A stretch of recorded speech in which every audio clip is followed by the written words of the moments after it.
17:1. Then the Lord said to Moses, tell the people of Israel that each of the tribal chiefs is to bring a wooden rod with his name inscribed upon it. Aaron's name is to be on the rod of the tribe of Levi. Put these rods in the inner room of the tabernacle where I meet with you in front of the ark. I will use these rods to identify the man I have chosen, for buds will grow on his rod. Then at last, this murmuring and complaining against you will stop, hopefully. So Moses gave the instructions to the people, and each of the 12 chiefs, including Aaron, brought him a rod. He put them before the Lord in the inner room of the tabernacle. And when he went in the next day, he found that Aaron's rod, representing the tribe of Levi, had budded and was blossoming and had ripe almonds hanging from it. When Moses brought them out to show the others, they startled and stared in disbelief. Then each man except Aaron claimed his rod. The Lord told Moses to place Aaron's rod permanently beside the ark as a reminder of this rebellion. He was to bring it out and show it to the people again if there were any further complaints against Aaron's authority.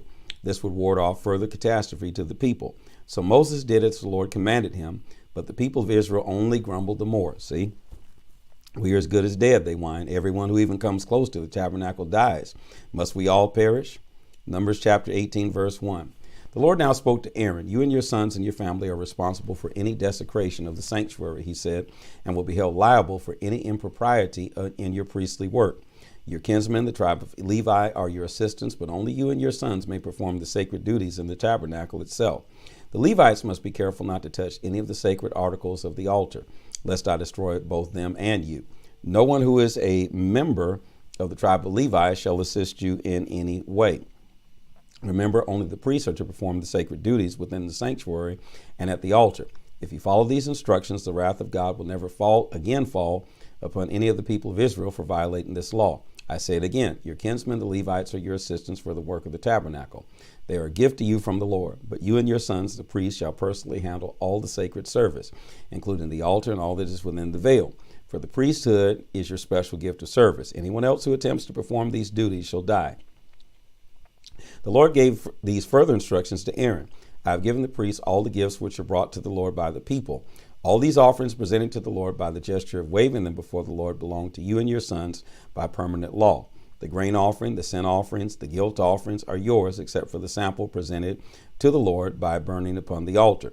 All these are most holy offerings. They are to be eaten only in a most holy place and only by males. All other gifts presented to me by the gesture of waving them before the altar are for you and your families, sons and daughters alike. For all the members of your families may eat these unless anyone is ceremonially impure at the time. Yours also are the first of the harvest gifts the people bring as offerings to the Lord, the best of the olive oil, wine, and grain, and every other crop. Your families may eat these unless they are ceremonially defiled at the time. So everything that is dedicated to the Lord shall be yours, including the firstborn sons of the people of Israel and the firstborn of their animals. However, you may never accept the firstborn sons nor the firstborn animals that I do not permit for food. Instead, there must be a payment of $2.50 made for each firstborn child. It is to be brought when he is 1 month old. However, the firstborn of cows, sheep, goats may not be bought back. They must be sacrificed to the Lord. Their blood is to be sprinkled upon the altar, and their fat shall be burned as a fire offering. It is very pleasant to the Lord. The meat of these animals shall be yours, including the beast of the breast and right thigh that are presented to the Lord by the gesture of waving before the altar. Yes, I have given to you all these wave offerings brought by the people of Israel to the Lord. They are for you and your families as food. This is a permanent contract between the Lord and you and your descendants. Your priests may not own you priests may own no property nor have any other income, for I am all that you need. As for the tribe of Levi, your relatives, they shall be paid for their service with the tithes from the entire land of Israel. From now on, Israelites other than priests and Levites shall not enter the sanctuary lest they be judged guilty and die. Only the Levites shall do work there, and they shall be guilty if they fail. This is a permanent law among you that the Levites shall own no property in Israel. For the people's tithes offered to the Lord by the gesture of waving before the Lord shall belong to the Levites. These are their inheritance, and so they have no need for property. The Lord also said to Moses, tell the Levites to give to the Lord 1/10 of the tithes they receive, a tithe of the tithe to be presented to the Lord by the gesture of waving before the altar. The Lord will consider this as your first of the harvest offering to him of grain and wine, as though it were from your own property. This tithe of the tithe shall be selected from the choicest parts of the tithes you received as the Lord's portions, and shall be given to Aaron the priest.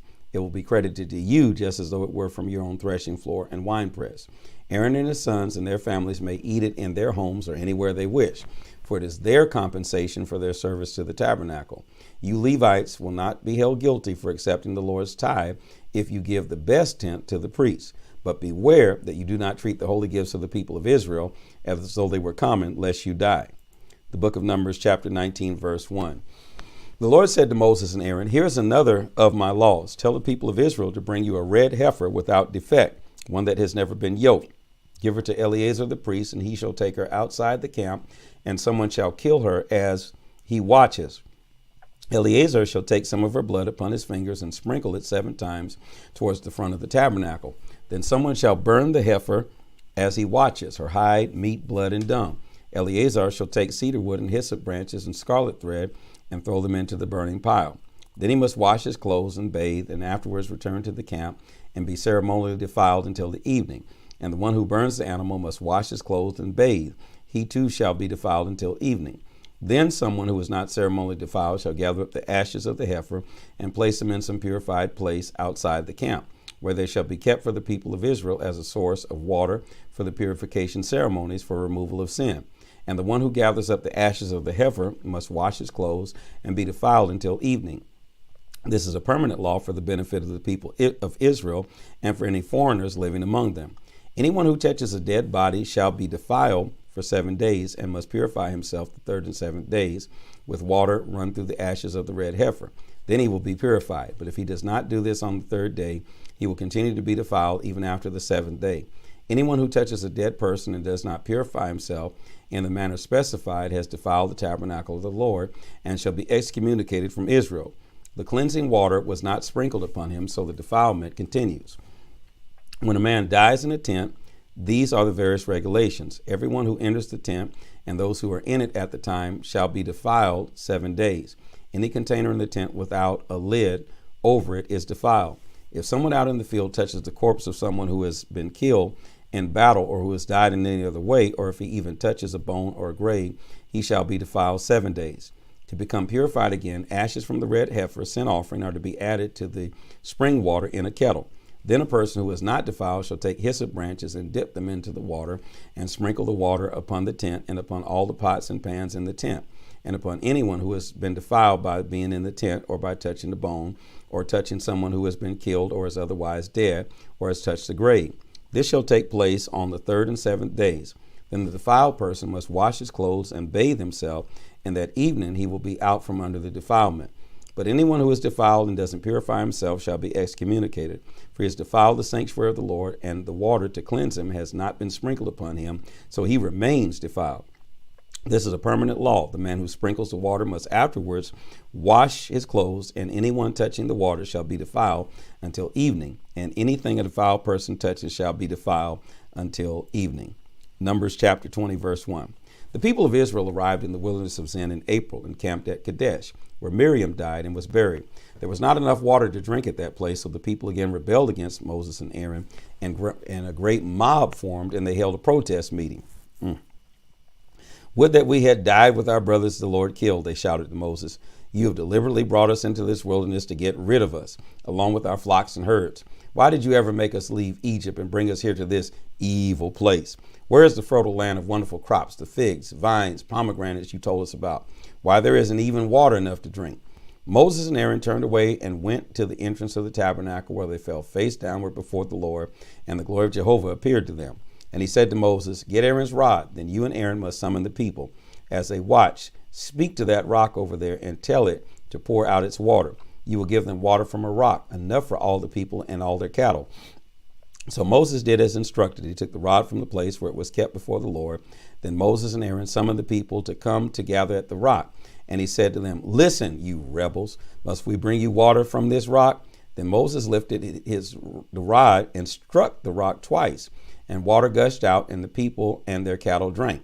But the Lord said to Moses and Aaron, because you did not believe me and did not sanctify me in the eyes of the people of Israel, you shall not bring them into the land I have promised them. This place was named Meribah, meaning rebel waters, because it was there where the people of Israel fought against Jehovah and where he showed himself to be holy before them. While Moses was at Kadesh, he sent messengers to the king of Edom. We are descendants of your brother Israel, he declared. You know our sad history, how our ancestors went down to visit Egypt and stayed there so long and became slaves to the Egyptians.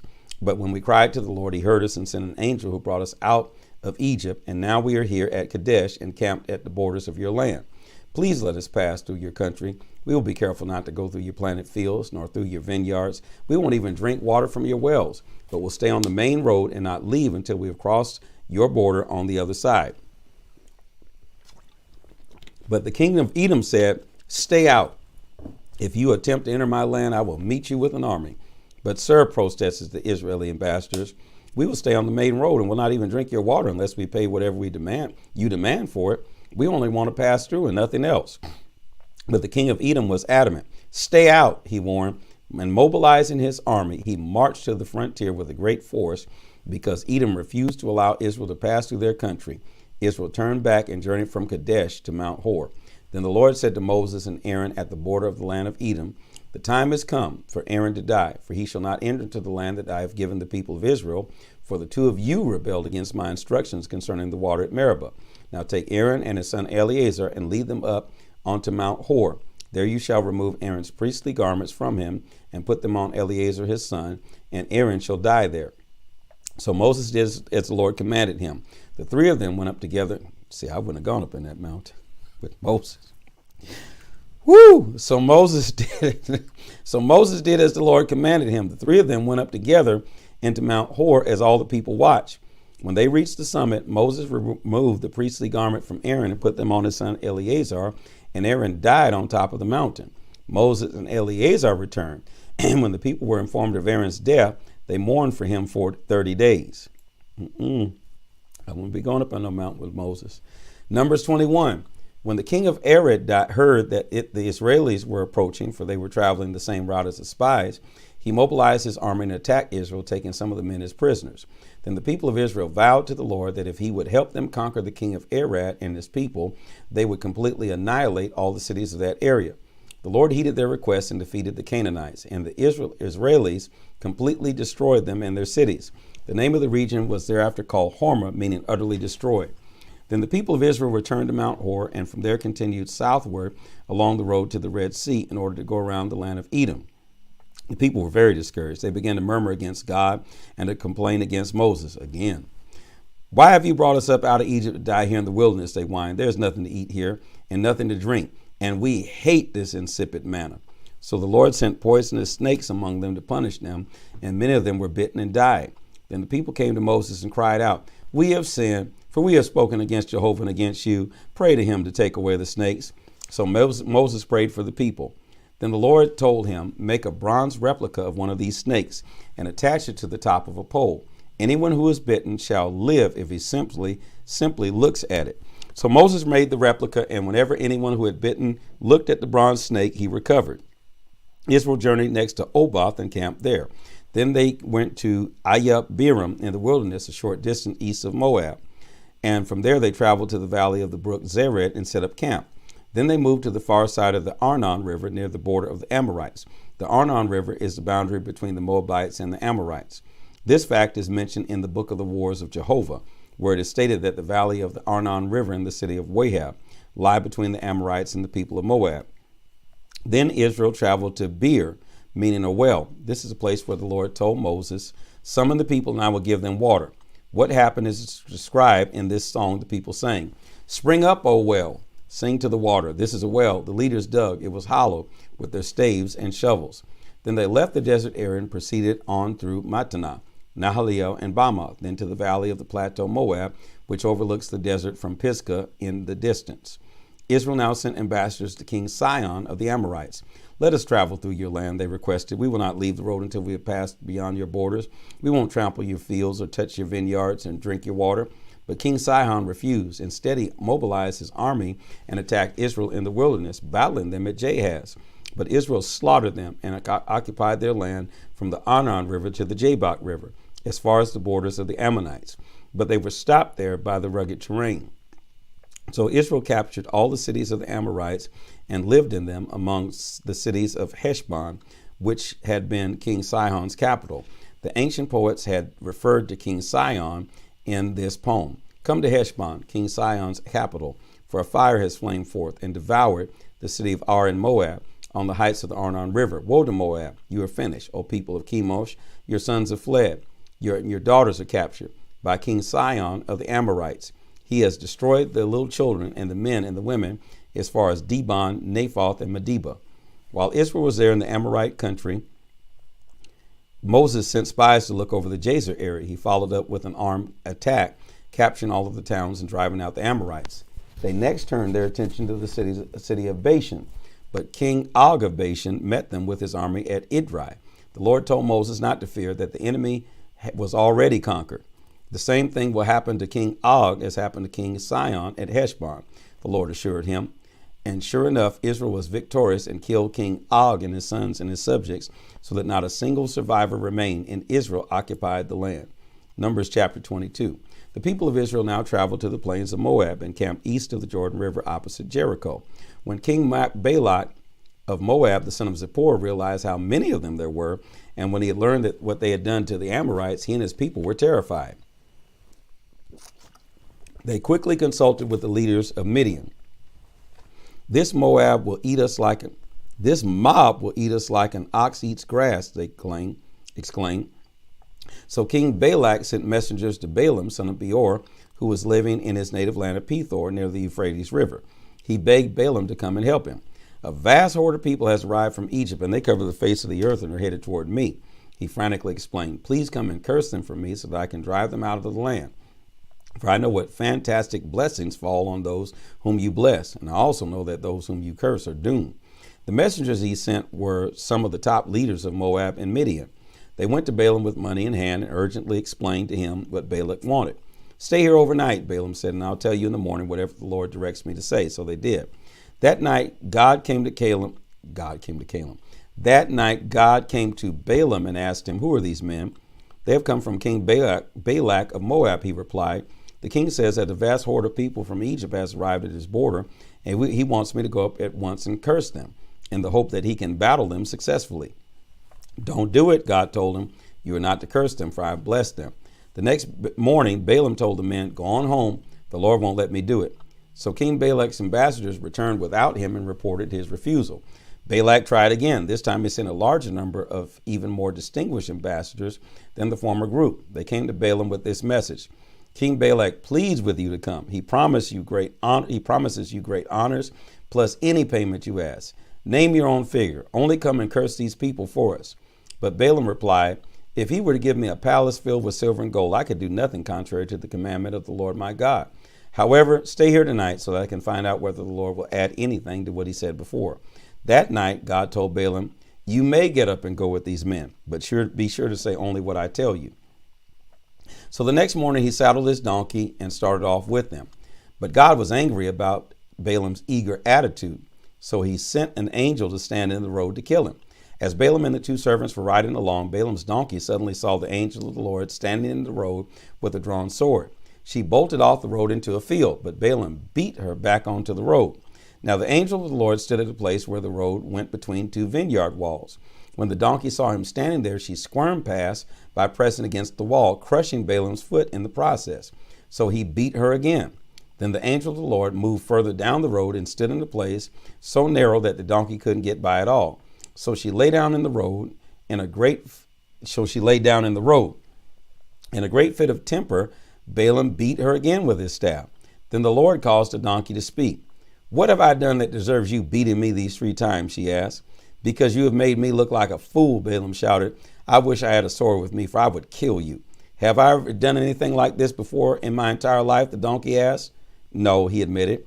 Then the Lord opened Balaam's eyes, and he saw the angel standing in the roadway with drawn sword, and he fell flat on the ground before him. Why did you beat your donkey these 3 times? The angel demanded. I have come to stop you because you are headed for destruction. 3 times the donkey saw me and shied away from me. Otherwise, I would certainly have killed you by now and spared her. Then Balaam confessed, I have sinned. I didn't realize you were there. I will go back home if you don't want me to go on. But the angel told him, go with them, but say only what I tell you to say. So Balaam went on with them. When King Balak heard that Balaam was on the way, he left the capital and went out to meet him at the Arnon River at the border of his land. Why did you delay so long? He asked Balaam. Didn't you believe me when I said I would give you great honors? Balaam replied, I have come, but I have no power to say anything except what God tells me to say, and that is what I shall speak. Balaam accompanied the king to Kiriath Huzoth, where King Balak sacrificed oxen and sheep and gave animals to Balaam and their ambassadors for their sacrifices. The next morning, Balak took Balaam to the top of Mount Bamoth Baal, from which he could see all the people of Israel spread out before him. The book of Numbers, chapter 23, verse 1. Balaam said to the king, build 7 altars here and prepare 7 young bulls and 7 rams for sacrifice. Balaam followed his instructions, and the young bull and the ram were sacrificed on each altar. Then Balaam said to the king, stand here by your burnt offerings, and I will see if the Lord will meet me and will tell you what he says to me. So he went up to a barren height, and God met him there. Balaam told the Lord, I have prepared 7 altars and have sacrificed a young bull and a ram on each. Then the Lord gave Balaam a message for King Balak. When Balaam returned, the king was standing beside the burnt offerings with all the princes of Moab. This was Balaam's message. King Balak, king of Moab, has brought me from the land of Aram, from the eastern mountains. Come, he told me, curse Jacob for me. Let your anger rise on Israel. But how can I curse what God has not cursed? How can I denounce the people God has not denounced? I see them from the cliff tops. I watch them from the hills. They live alone, and I prefer to remain distinct. From every other nation, they are as numerous as the dust. They are beyond numbering. If only I could die as happy as an Israelite. Oh, that my end might be like theirs. What have you done? Demanded King Balak. I told you to curse my enemies, and now you've blessed them. But Balaam replied, Can I say anything except what Jehovah tells me to? Then Balak told him, come with me to another place. There you will see only a portion of the nation of Israel. Curse at least that many. So King Balak took Balaam into the fields of Zophim at the top of Mount Pisgah and built 7 altars there. And he offered up a young bull and a ram on each altar. Then Balaam said to the king, stand here by your burnt offering while I go to meet the Lord. Excuse me. And the Lord met Balaam and told him what to say. So he returned to where the king and the princes of Moab were standing beside their burnt offerings. What has Jehovah said? The king eagerly inquired. And he replied, rise up, Balak, and hear. Listen to me, you son of Zippor. God is not a man that he should lie. He doesn't change his mind like humans do. Has he ever promised without doing what he said? Look, I have received a command to bless them, for God has blessed them. I cannot reverse it. He has not seen sin in Jacob. He will not trouble Israel. Jehovah their God is with them. He is their king. God has brought them out of Egypt. Israel has the strength of a wild ox. No curse can be placed on Jacob, and no magic shall be done against him. For now it shall be said of Israel, what wonders has God done for them? These people rise up as a lion. They shall not lie down until they have eaten what they capture, and have drunk the blood of the slain. If you aren't going to curse them, at least don't bless them, the king explained to Balaam. But Balaam replied, didn't I tell you that I must say whatever Jehovah tells me to? Then the king said to Balaam, I will take you to yet another place. Perhaps it will please God to let you curse them from there. So King Balak took Balaam to the top of Mount Peor, overlooking the desert. Balaam again told the king to build 7 altars and to prepare 7 young bulls and 7 rams for the sacrifice.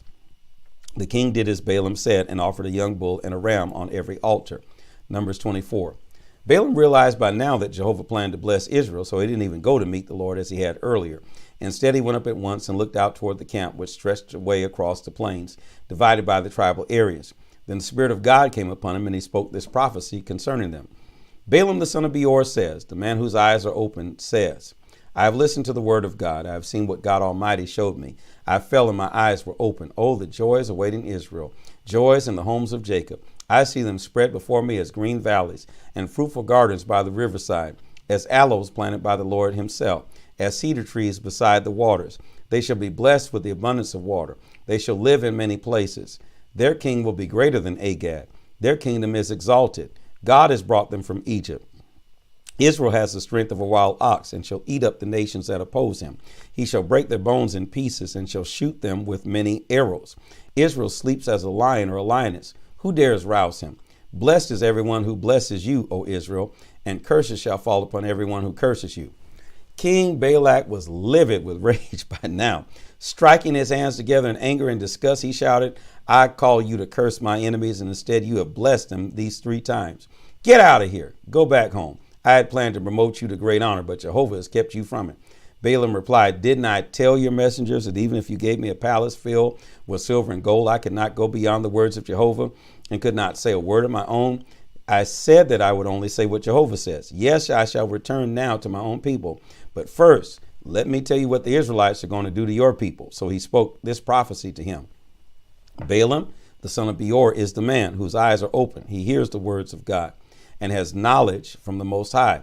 He sees what Almighty God has shown him. He fell and his eyes were open. I see in the future of Israel, far down the distant trail, that there shall come a star from Jacob. This ruler of Israel shall smite the people of Moab and destroy the sons of Sheph. Israel shall possess all Edom and Seir. They shall overcome their enemies. Jacob shall arise in power and shall destroy many cities. Then Balaam looked over at the homes of the people of Amalek and prophesied. Amalek was the first of the nations, but its destiny is destruction. Then he looked over to the Kenites. Yes, you are strongly situated. Your nest is set in the rocks, but the Kenites shall be destroyed, and the mighty army of the king of Assyria shall deport you from this land.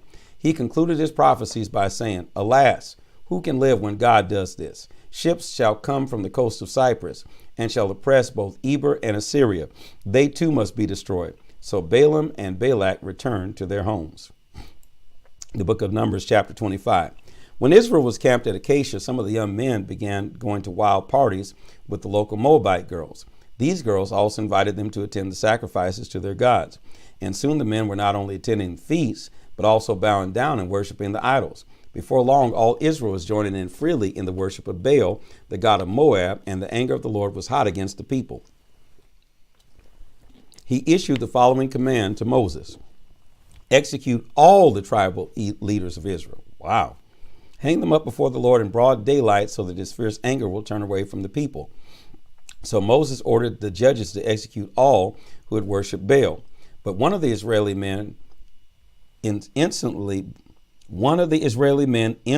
brought a Midianite girl into the camp right before the eyes of Moses and all the people as they were weeping at the door of the tabernacle. When Phinehas, the son of Eleazar, the grandson of Aaron the priest, saw this, he jumped up, grabbed a spear, and rushed after the man into his tent where he had taken the girl. He thrust the spear all the way through the man's body into her stomach. Woo! So the plague was stopped, but only after 24,000 people had already died. Then the Lord said to Moses, Phinehas, son of Eleazar and grandson of Aaron the priest, has turned away my anger, for he was angry with my anger and would not tolerate the worship of any god but me. So I've stopped destroying all Israel as I had intended. Now, because of what he has done, because of his zeal for his God, and because he has made atonement for the people of Israel by what he did, I promise that he and his descendants shall be priests forever. The name of the man who was killed with the Midianite girl was Zimri, son of Salu, leader of the tribe of Simeon. That was a leader? The girl's name was Cosbi, daughter of Zur, a Midianite prince. Then the Lord said to Moses, destroy the Midianites, for they are destroying you with their wiles. They're causing you to worship Baal, and they are leading you astray, as you have just seen by the death of Cosbi. Numbers chapter 26. After the plague had ended, Jehovah said to Moses and to Eleazar, son of Aaron the priest, take a census of all the men of Israel who are 20 years older to find out how many of each tribe and clan are able to go to war. So Moses and Eleazar issued census instructions to the leaders of Israel. The entire nation was camped in the plains of Moab beside the Jordan River opposite Jericho. Here are the results of the census. The tribe of Reuben, 43,730. Reuben was Israel's oldest son. In this tribe were the following clans named after Reuben's sons. The Hanakites, named after their ancestor Hanak. The Palites, named after the ancestor Palu. In the subclan of Eliab, who was one of the sons of Palu, were the families of Nemiel, Abram, and Dathan. This Dathan and Abiram were the two leaders who conspired with Korah against Moses and Aaron, and in fact challenged the very authority of God. But the earth opened and swallowed them, and 250 men were destroyed by fire from the Lord that day, as a warning to the entire nation. The Hezronites, named after their ancestor Hezron. The Carmites, named after their ancestor Comri. The tribe of Simeon, 22,200. In this tribe were the following clans, followed by Simeon's sons. The Nemuelites, named after their ancestor Nemuel. The Jaminites, named after their ancestor Jamin. The Jachanites, named after their ancestor Jachin. The Zerites, named after their ancestor Zerah. The Shalawites, named after their ancestor Shaul. The tribe of Gad, 40,500. In this tribe were the following clans founded by the sons of Gad. The Zephonites, named after their ancestor Zephon. The Haggites, named after their ancestor Haggai. The Shunites, named after their ancestor Shuni. The Oznites, named after their ancestors Ozni. The Erites, named after their ancestor Eri. The Eridites, named after their ancestor Erod. The Erelites, named after their ancestor Arali. The tribe of Judah, 76,500. In this tribe were the following clans, named after the sons of Judah, but including and Onan, who died in the land of Canaan. The Shelonites, named after their ancestor Shelah. The Perizzites, named after their ancestor Perez. The Zerahites, named after their ancestor Zerah. The census also included the subclans of Perez. The Hezronites, named after their ancestor Hezron. The Hamulites, named after their ancestor Humuel. The tribe of Issachar, 64,300. In this tribe were the following clans, named after the sons of Issachar. The Tolaites, named after their ancestor Tola. The Punites, named after their ancestor Puva. The Jashubites, named after their ancestor Jashu. The Shimronites, named after their ancestor Shimrod. The tribe of Zebulun, 60,500. In this tribe were the following clans, named after the sons of Zebulun. The Seredites, named after their ancestor Sered. The Elonites, named after their ancestor Elon. The Jaliites, named after their ancestor Jeliel. The tribe of Joseph, 32,500 in the half-tribe of Manasseh, and 52,700 in the half-tribe of Manasseh. In the half-tribe of Manasseh was the clan of the Macharites, named after their ancestor Machar. The subclan of the Macharites was the Gileadites, named after their ancestor Gilead. The tribes of the Gileadites. The Jezerites, named after their ancestor Jezer. The Helikites, named after their ancestor Helik. The Azraelites, named after their ancestor Azrael. The Shechemites, named after their ancestor Shechem. The Shimeadites, named after their ancestor Shemadi. The Hepherites, named after their ancestor Hepher. Hepher's sons, Zelophehad, had no sons. Here are the names of his daughters: Mala, Noah, Hagla, Milcah, Tirsah. The 32,500 registered in the half-tribe of Ephraim included the following clans, named after the sons of Ephraim. The Shuthelahites, named after their ancestor Shuthelah. The subclan of the Shuthelites was the Aaronites, named after their ancestor Aaron, the son of Shuthelah. The Becherites, named after their ancestor Becca. The Hatanites, named after their ancestor Tahan. The tribe of Benjamin, 45,600. In this tribe were the following clans, named after the sons of Benjamin. The Bilites, named after their ancestor Bilai. The subclans named after sons of Bela were the Ardites, named after their ancestors Ard. The Namites, named after their ancestor Naaman. The Ashbelites, named after their ancestor Ashbal. The Amorites, named after their ancestor Ehiran. The Shuphamites, named after their ancestor Shupham. The Huphamites, named after their ancestor Hupham. The tribe of Dan, 64,400. In this tribe was the clan of the Shuhamites, named after Shuam, the son of Dan. The tribe of Asher, 53,400. In this tribe were the following clans, named after the son of Asher. The Imnites, named after their ancestor Imnah. The Ishvites, named after their ancestor Ishvi. The Berites, named after their ancestor Berari. The subclans named after the sons of Berari were the Heberites, named after the ancestor Hebar. The Michalites, named after the ancestor Michal. Asher also had a daughter named Sirah.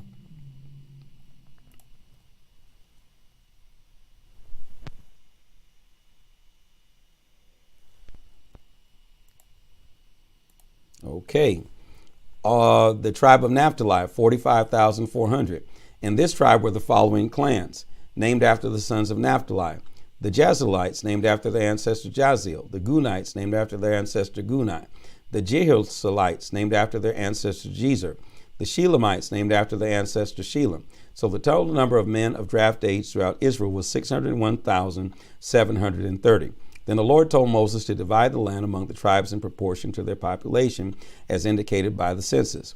the larger tribes to be given more land, the smaller tribes less land.